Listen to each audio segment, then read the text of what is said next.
শান্ত হ সবাই, মাকে এই রকম চোখের জলে বিদায় জানাস না। আর নেই, এই কটাই বেগুন হয়েছে। এই কাঙালি, তুই কোথাও যাসনি, এগুলোই হাটে বেচে এসে ভাত রান্না করব। ঠিক আছে মা, তুই কিন্তু তাড়াতাড়ি আসিস, দেরি হলে খুব খিদে পায়। কিচ্ছু দেরি হবে না, আমি যাব আর আসবো।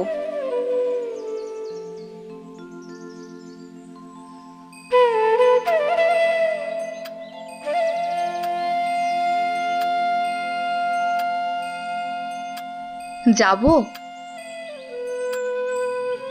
না, থাক, আমি ছোট জাত, দুলের মেয়ে, গেলে যদি রাগারাগি করে, বরং এই ঢিপিতেই উঠে দেখি। এরপর অভাগী সমস্ত অন্ত্যেষ্টি ক্রীড়া প্রথম থেকে শেষ পর্যন্ত উৎসুক আগ্রহের চোখ মেলে দেখতে থাকে। প্রশস্ত ও পর্যাপ্ত চিতার ওপরে যখন মৃতদেহ রাখা হলো, তখন তার রাঙা পা দুটো দেখে তার চোখ জুড়ে গেল। ইচ্ছে হলো ছুটে গিয়ে এক বিন্দু আলতা মুছে নিয়ে মাথায় দেয়। বহু কণ্ঠের হরধ্বনির সাথে সন্তানের হাতে যখন মুখাগ্নি হলো, তখন তার চোখ দিয়ে ঝড় ঝড় করে জল পড়তে থাকে। মনে মনে বারংবার বলতে লাগলো, ভাগ্যিমণি মা, তুমি স্বর্গে যাচ্ছ, আমাকেও আশীর্বাদ করে যাও, আমিও যেন এমনই কাঙালির হাতের আগুনটুকু পাই। ছেলের হাতের আগুন, সে তো সোজা কথা নয়। স্বামী, পুত্র, কন্যা, নাতি নাতনি, দাস দাসী, পরিজন, সমস্ত সংসার উজ্জ্বল রেখে এই যে স্বর্গে যাত্রা, দেখে তার আনন্দের আর সীমা রইল না। সৌভাগ্যের সে যেন আর কল্পনা করতে পারল না।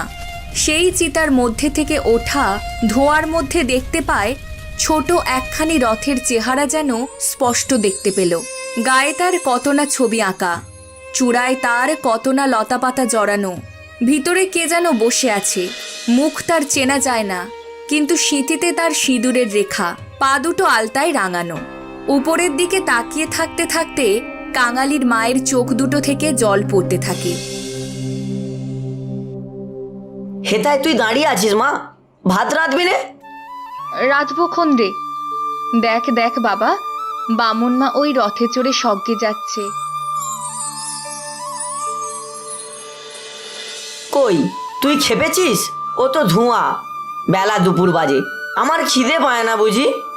বামুনদের গিন্নি মরেছে, তুই কেন কেঁদে মরিস মা? কাঁদবো কিসের জন্য রে, চোখে ধোঁয়া লেগেছে বই তো নয়। হ্যাঁ, ধোঁয়া লেগেছে বই তো না, তুই কাঁদতেছিলি।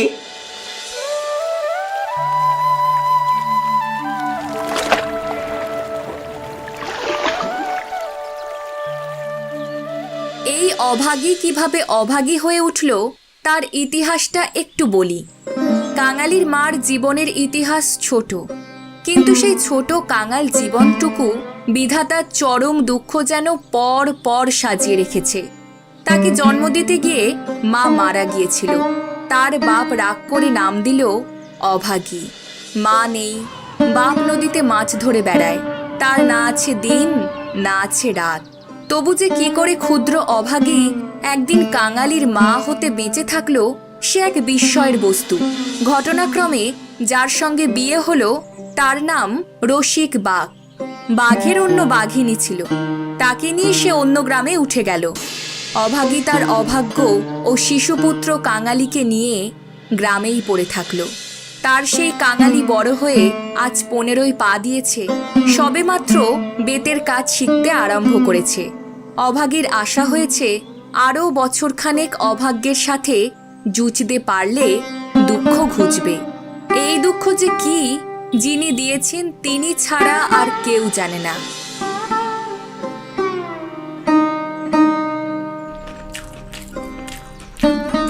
তুই খেলি নে মা? বেলা গড়িয়ে গেছে বাবা, এখন আর খিদে নেই। না, খিদে নেই বই কি, কই দেখি তোর হাঁড়ি। আছে রে বাবা, আমার এখন খিদে নেই বাপ আমার। না, তুই দেখা, তুই এই বলে আমায় ফাঁকি দিস।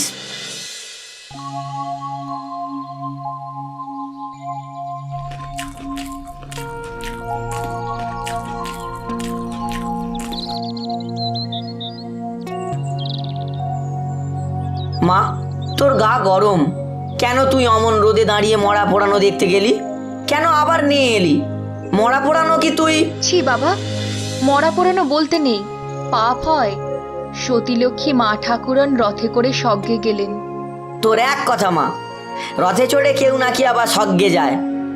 আমি যে চোখে দেখিনু কাঙালি, বামুন মা রথের ওপরে বসে, তেনার রাঙা পা দুখানি যে সবাই চোখ মেলে দেখল রে। সবাই দেখলে?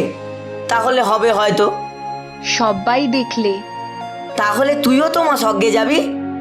বিন্দির মা সেদিন রাখালের পিসিকে বলতেছিল, ক্যাংলার মার মতো সতীলক্ষ্মী আর দুলে পাড়ায় নেই। বাবা যখন তোকে ছেড়ে দিলে তখন তোরে কত লোকে তো নিকে করতে সাদাসাদি করলে, তুই তো বললি না। বললি ক্যাঙালি বাঁচলে আমার দুঃখ ঘুচবে। আবার নিকে করতে যাব কিসের জন্য? হ্যাঁ মা, তুই নিকে করলে আমি কোথায় থাকতুম? আমি হয়তো না খেতে পেয়ে এতদিনে মরে যেতুম মা। ক্যাঁটাটা পেতে দেবো মা, ছবি? কাঙালি, আজ তোর আর কাজে গিয়ে কাজ নেই। জলপানের পয়সা দুটো তো তাহলে দেবে না মা? না দিগ্গে, আয় তোকে রূপকথা বলি। বল তাহলে। রাজপুত্তুর, কোটালপুত্তুর আর সেই পক্ষীরাজ ঘোড়া। এরপর অভাগী রাজপুত্র, কৌটিল্য আর পক্ষীরাজ ঘোড়ার কথা দিয়ে গল্প আরম্ভ করলো। এইসব গল্প সে অন্যের কাছে শুনেছে, কিন্তু মুহূর্ত কয়েক পরে সে এমন উপকথা শুরু করলো যা পরের কাছে তার শেখা নয়, নিজের সৃষ্টি। জ্বর তার যত বাড়তে লাগলো, উষ্ণ রক্তস্রোত যত দ্রুত বেগে মস্তিষ্কে বইতে লাগলো, ততই সে যেন নতুন নতুন উপকথার ইন্দ্রজাল রচনা করতে লাগলো। তার বিরাম নেই, বিচ্ছেদ নেই। কাঙালির ছোট শরীরটা বারবার রোমাঞ্চিত হতে লাগলো। ভয়ে, বিস্ময়ে, পুলকে সে সজোরে মায়ের গলা জড়িয়ে তার বুকের মধ্যে যেন মিশে যেতে চাইল। বাইরে বেলা শেষ হলো, সূর্য অস্ত্র গেল, কিন্তু ঘরের মধ্যে আজ আর প্রদীপ জ্বলল না। আবার সেই শ্মশান ও শ্মশান যাত্রার কাহিনী, সেই রথ, সেই রাঙা পা দুটো, সেই তার স্বর্গে যাওয়া। কেমন করে শোকার্ত স্বামী শেষ পায়ের ধুলো দিয়ে কেঁদে কেঁদে বিদায় দিলেন, কি করে হরিধ্বনি দিয়ে ছেলেরা মাকে বহন করে নিয়ে গেল, তারপরে সন্তানের হাতের আগুন।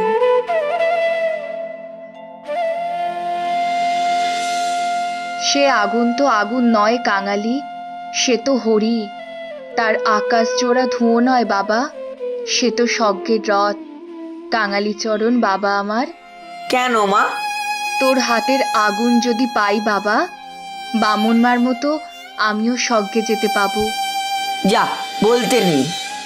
ছোট জাত বলে তখন কিন্তু কেউ ঘেন্না করতে পারবে না, দুঃখী বলে কেউ ঠেকিয়ে রাখতে পারবে না। ইস, ছেলের হাতের আগুন, রথকে যে আসতেই হবে। বলিস নে মা, বলিস নে, আমার বড্ড ভয় করে। আর দেখ কাঙালি, তোর বাবাকে একবার ধরে আনবি, অমনি যেন পায়ের ধুলো মাথায় দিয়ে আমাকে বিদায় দেয়। অমনি পায়ে আলতা, মাথায় সিঁদুর দিয়ে। কিন্তু কে বা দেবে? তুই দিবি? না রে কাঙালি, তুই আমার ছেলে, তুই আমার মেয়ে, তুই আমার সব।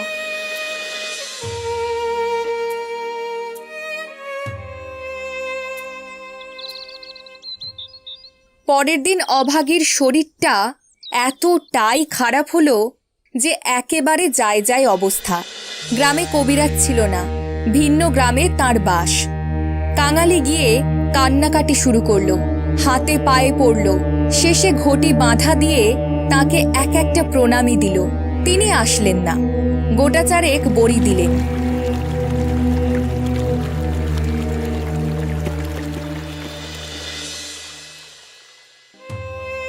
কেন তুই আমাকে না বলে ঘটি বাঁধা দিতে গেলি বাবা?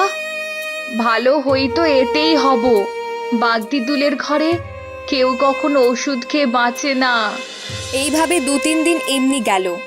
প্রতিবেশীরা খবর পেয়ে দেখতে আসলো। যে যা টোটকা জানতো সব বলে গেল। কেউ বলে হরিণের শিং ঘষা জল, কেউ বলে গেটে কড়ি পুড়াইয়া মধুতে মেখে চাটতে হবে ইত্যাদি অব্যর্থ ওষুধের সন্ধান দিয়ে যে যার কাজে গেল। তাই শুনে ছেলেমানুষ কাঙালি ব্যতিব্যস্ত হয়ে উঠল। কোবরাজের বাড়িতে কিছু হলো না বাবা, আর ওদের ওষুধে কাজ হবে? আমি এমনি সেরে যাব। তুই বড়ি তো খেলি নে মা, উনুনে ফেলে দিলি, এমনি কি কেউ সারে? তুই দুটো ভাতে ভাত ফুটিয়ে খা দেখি, আমি চেয়ে দেখি। আলতা চেয়ে আনিস কাঙালি, আমার নাম করলেই সে দেবে। আমাকে বড় ভালোবাসে। ভালো তাকে অনেকেই বাসত। জ্বর হওয়া অবধি মায়ের মুখে সে এই কয়েকটা জিনিসের কথা এতবার এত রকম করে শুনেছে যে সে সেইখান থেকে কাঁদতে কাঁদতে যাত্রা করল।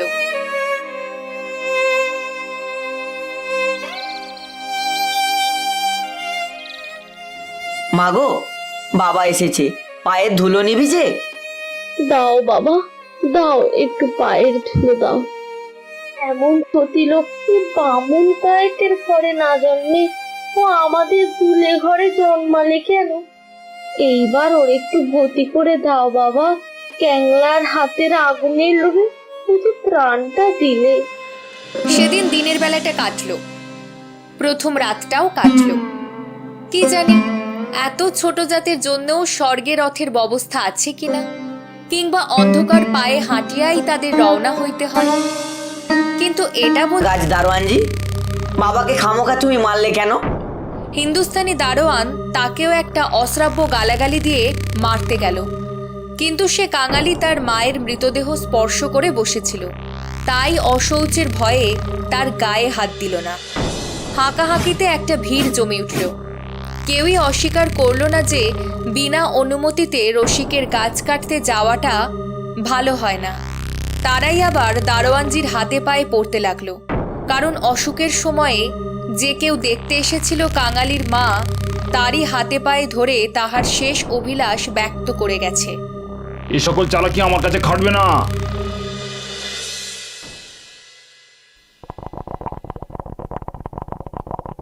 আমি কাঙালি, দারোয়ানজি আমার বাবাকে মেরেছে। বাবা গাছ কাটতে ছিল, আমার মা মরে গেছে। এই ছোড়া, তুই মরা ছুঁয়ে এসেছিস? কিছুতে হাত দিয়েছিস নাকি? না না। ওরে কে আছিস রে? এখানে একটু গোবর জল ছড়িয়ে দে। কি জাতের ছেলে তুই? আমরা দুলে। দুলে? দুলের মরায় কাঠ কি হবে শুনি? মা যে আমাকে আগুন দিতে বলে গেছে। তুমি জিজ্ঞেস করো না বাবু মশাই, মা যে সবাইকে বলে গেছে, সকলে শুনেছে যে। মাকে পোড়াবি তো গাছের দাম 5 টাকা আনগে, পারবি? মাকে নিয়ে নদীর চড়ায় পুঁতে ফেলকে যা। কার বাবার কাছে তোর বাপ কুড়ুল ঠেকাতে যায়? পাজি হতভাগা নচ্ছার। সে যে আমাদের উঠানের গাছ বাবু মশাই, সে যে আমার মায়ের হাতে পোতা গাছ, আমার মায়ের হাতে পোতা গাছ। হাতে পোতা গাছ? পারে বেটাকে গলা ধাক্কা দিয়ে বের করে দিত।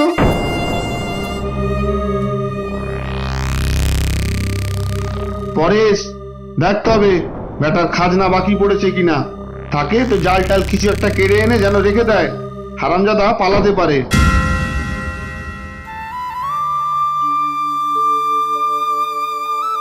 কেন সে যে মার খেলো, কি তার অপরাধ, ছেলেটা ভেবেই পেল না।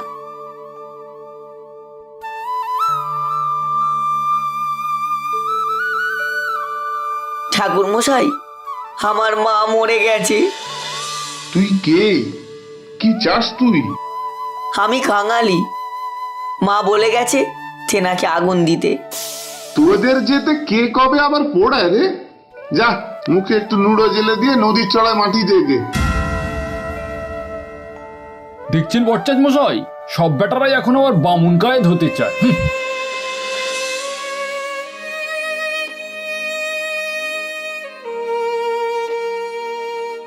কাঙালি আর প্রার্থনা করল না।